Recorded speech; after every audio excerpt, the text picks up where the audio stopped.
Hosea 6 ayat yang ketiga. Marilah kita mengenal dan berusaha sungguh-sungguh mengenal Tuhan. Ia pasti muncul seperti fajar. Ia akan datang kepada kita seperti hujan pada akhir musim yang mengairi bumi. Sampai dengan hari ini, Tuhan masih berbicara kepada kita manusia. Tuhan bisa berbicara melalui firman yang didengar, melalui suatu peristiwa yang terjadi, melalui orang-orang yang kita temui, melalui jamahannya dalam hati kita, juga melalui pengalaman supranatural lainnya. Dan Roh Tuhan akan menerjemahkan kepada manusia batiniah dan jiwa kita apa yang kita lihat, apa yang kita dengar, dan yang kita alami dengan kebenaran firman Tuhan dan kehendaknya dalam hidup kita, sesuai dengan perjalanan iman dan kedewasaan pengenalan kita akan Tuhan. Mari ingini Tuhan, mari buka hati dan hidup kita akan tuntunan Roh Tuhan setiap waktu. Seberapa jauh kita mengalami Tuhan tergantung seberapa kita mengingini pengalaman ilahi dengan Dia. Semakin kita mengingini Tuhan, maka semakin nyata penyertaannya dalam hidup kita. Dalam renungan belajar takut akan Tuhan ini, saya mengajak saudara belajar dari peristiwa kehidupan dan dari firman Tuhan. Mari izinkan Tuhan mengajari kita. Mari membuka hati dan pikiran kita, supaya kita hidup dalam takut akan Tuhan.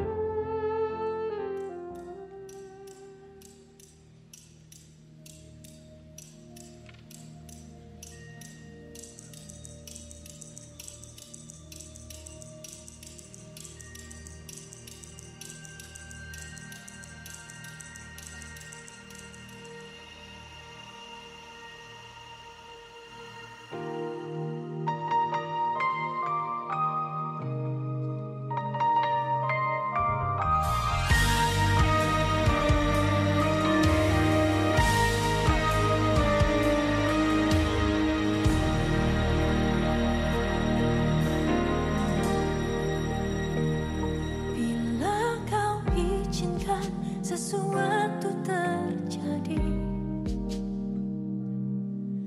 ku percaya semua untuk kebaikanku. Bila nanti telah tiba waktumu, ku percaya kuasa-Mu memulihkan hidupku. Waktu Tuhan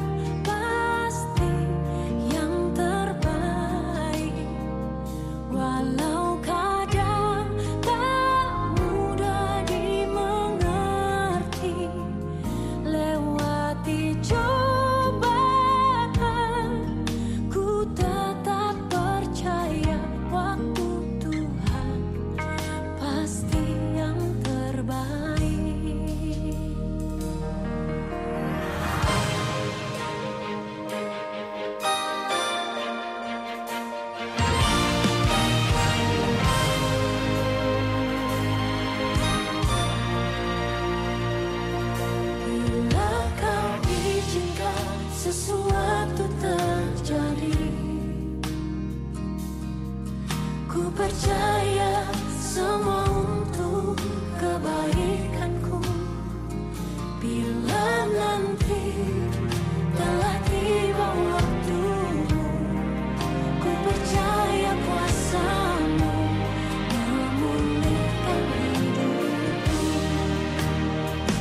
Waktu Tuhan pasti yang terbaik, walau kadang tak mudah.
pasti yang terbaik.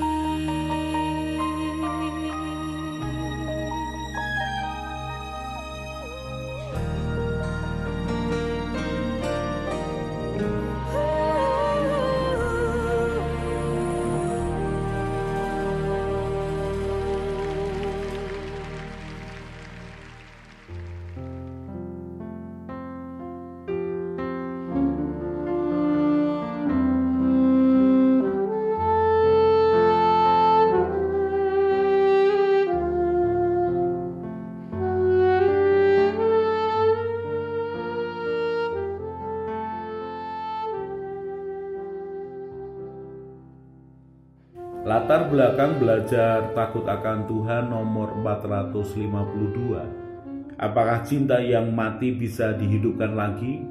Sebenarnya ini adalah salah satu contoh dari pengalaman ratusan konseling dengan pasangan suami istri yang akan bercerai, yang mengalami akan masa sulit dalam kehidupan mereka. Mereka saling menyakiti dan saling mengecewakan. Kemudian masalah itu membuat cinta mereka semakin pudar. Dan mari kita dengarkan salah satu konseling dengan suami yang sedang mengalami masalah dengan istrinya. Dia menanyakan, apakah cinta yang mati bisa dihidupkan lagi? Belajar takut akan Tuhan nomor 452. Apakah cinta yang mati bisa dihidupkan lagi? Sore hari, saya sedang menunggu seorang suami yang mau konseling. Sebenarnya orangnya tidak mudah bercerita masalah pribadinya. Tetapi sore itu dia bersedia datang untuk konseling. Mungkin sudah ketemu dengan jalan buntu. Waktu dia datang, saya lihat wajahnya suntuk, beban berat. Saya persilahkan duduk dan minum dulu. Setelah basa-basi dari mana saja kesibukannya hari itu, mulailah dia cerita masalahnya.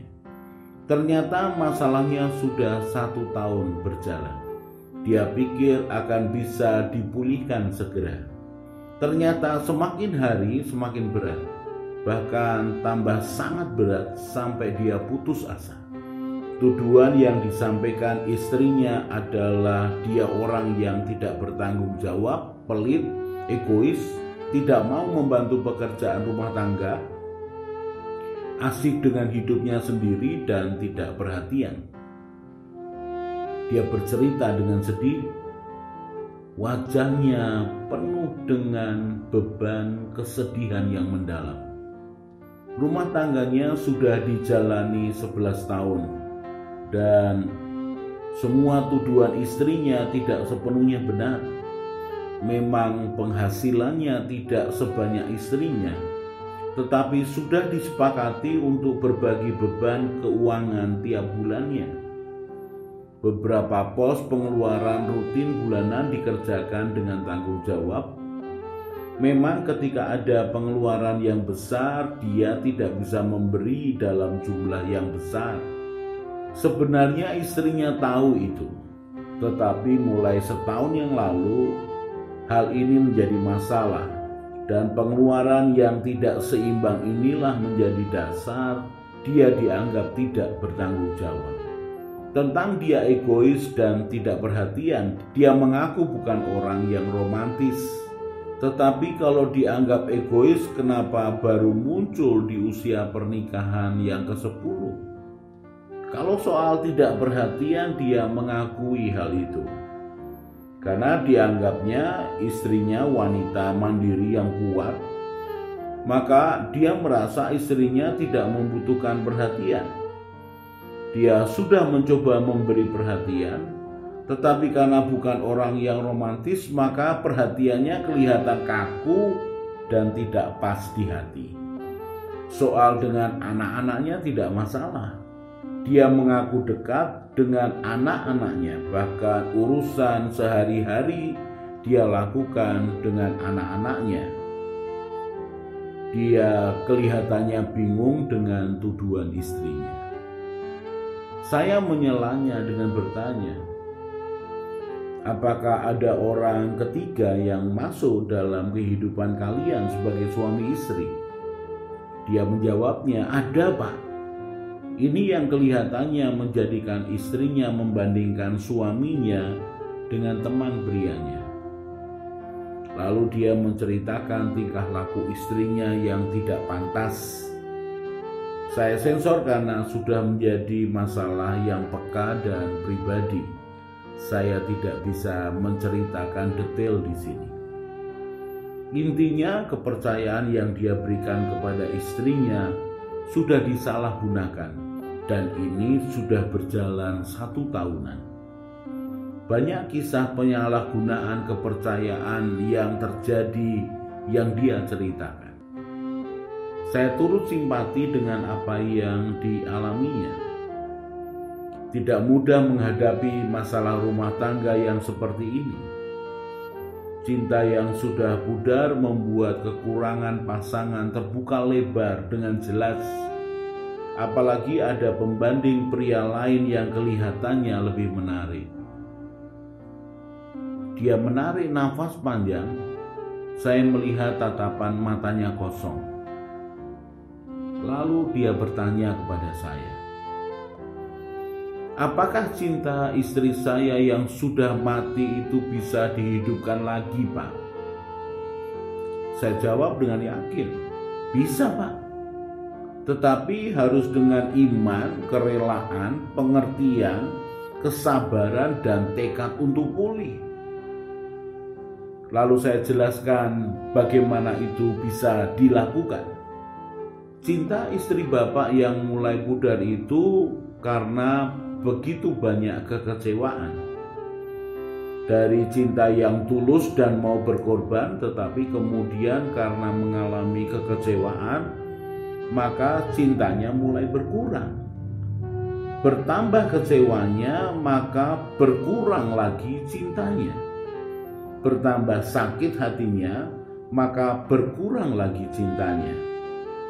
Maka untuk menghidupkan cinta yang mati ini harus mulai dengan pengertian dan pemulihan.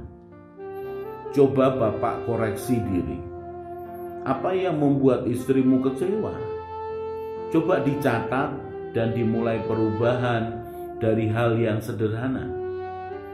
Kalau ini dilakukan dengan sepenuh hati, maka lambat laun akan mulai terjamah hatinya. Perubahan yang Bapak lakukan akan membuat hatinya mulai lembut kembali. Memang membutuhkan waktu, membutuhkan kesabaran, dan membutuhkan korban perasaan. Tetapi kalau memang mau pulih, ya harus mulai dengan sesuatu yang sederhana dan terus-menerus. Termasuk kekecewaan soal keuangan. Ini harus dibicarakan terbuka dan dengan niat membangun.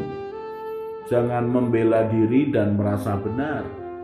Jangan mudah tersinggung dan marah kalau membahas tentang keuangan. Coba cari waktu yang santai dan hanya berdua saja. Bicaralah pada saat tidak sedang konflik. Kalau sedang konflik lalu bicara keuangan, maka itu hanya akan seperti memberi bensin di api yang sedang berkobar. Sudah tahu bahwa masalah keuangan menjadi sumber masalah yang belum selesai.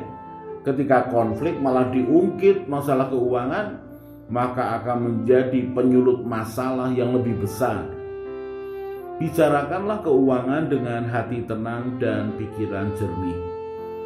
Bahas mana yang perlu diatur kembali, bahas mana yang dianggap salah kelola.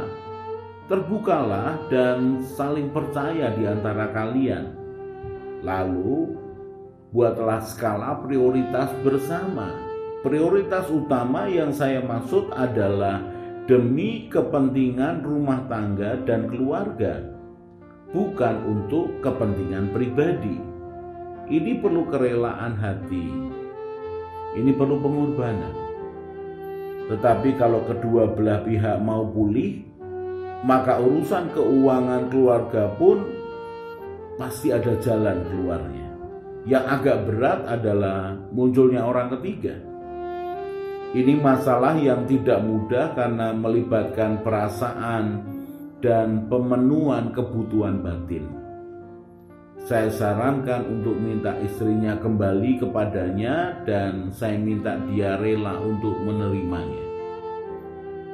Dia menjawab bahwa itu sudah dilakukan, tetapi istrinya mengatakan cintanya sudah mati untuk suaminya. Wah, sudah menutup pintu karena ada orang lain yang lebih dia cintai.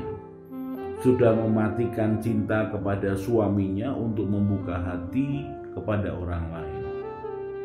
Saya yakinkan dia bahwa cinta yang sudah mati tetap bisa dihidupkan. Butuh iman, kesabaran, dan waktu. Cinta itu bisa dipulihkan. Saya ceritakan kepadanya pengalaman konseling saya dengan banyak suami istri yang sudah mati cintanya dan hampir cerai.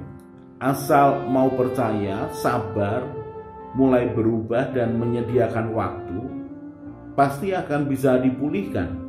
Bisa, Pak, cinta yang mati bisa dipulihkan. Asal ada iman, percaya, kesabaran, cinta yang lebih besar, tekad dan waktu yang relatif panjang. Karena cintanya mati perlahan sejalan dengan bertambahnya kekecewaan, maka bisa pula dihidupkan kembali dengan cinta kasih, kesabaran, dan iman. Kalau keduanya bertekad pada komitmen pernikahan dan mau melibatkan Tuhan yang Maha Kasih, maka pertolongan Tuhan pasti akan turun untuk memulihkan hati yang dingin kembali pulih. Saya mencoba menghibur dan menguatkan hatinya. Setelah 2 jam konseling, dia pamit pulang setelah saya doakan. Saya percaya cinta yang mati tetap bisa dihidupkan asal ada iman, percaya, cinta yang lebih besar, kesabaran, tekad, dan waktu yang cukup. Asal melibatkan Tuhan dalam proses pemulihannya, cinta yang mati tetap bisa hidup kembali. Kejadian 29 ayat 20. Jadi bekerjalah Yakub 7 tahun lamanya untuk mendapatkan Rahel itu. Tetapi yang 7 tahun itu dianggapnya seperti beberapa hari saja karena cintanya kepada Rahel.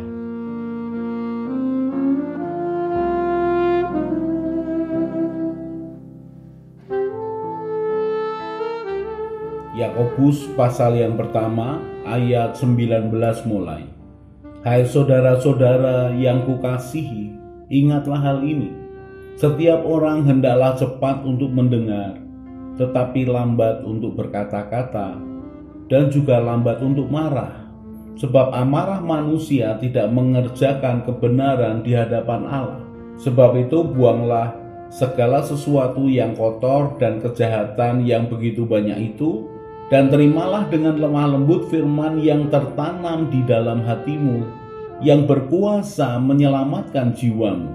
Tetapi hendaklah kamu menjadi pelaku firman, dan bukan hanya pendengar saja. Sebab jika tidak demikian, kamu menipu diri sendiri. Sebab jika seorang hanya mendengar firman saja dan tidak melakukannya, ia adalah seumpama seorang yang sedang mengamat-amati mukanya yang sebenarnya di depan cermin. Baru saja ia memandang dirinya, ia sudah pergi, atau ia segera lupa bagaimana rupanya. Tetapi barang siapa meneliti hukum yang sempurna, yaitu hukum yang memerdekakan orang, dan ia bertekun di dalamnya. Jadi bukan hanya mendengar untuk melupakannya, tetapi sungguh-sungguh melakukannya, ia akan berbahagia oleh perbuatannya. Ketika kita mengadakan waktu untuk merenungkan firman Tuhan, maka bukan hanya roh dan jiwa kita yang disegarkan, tetapi perjumpaan dengan Tuhan secara tersembunyi itu akan membuat kita semakin mengenal kepribadian Tuhan. Semakin sering kita merenungkan firman Tuhan, maka kesadaran akan Tuhan dalam hidup kita akan semakin kuat dan kita akan semakin menikmati pimpinan tuntunan Tuhan dalam hidup kita. Dia Tuhan semakin nyata, bahkan lebih nyata daripada segala sesuatu yang kita lihat dengan mata kita. Mari belajar takut akan Tuhan, maka kita akan semakin peka dengan suara dan pimpinannya. Mari mata kita tertuju kepada Tuhan Yesus dan hati kita melekat kepadanya. Maka pengajaran, tuntunan, dan penyertaannya akan semakin nyata dalam hidup kita. Saya Yosea Kristiono, Gembala Jemaat GKI Injil Keselamatan Semarang. Tetap setia, tetap semangat. God bless.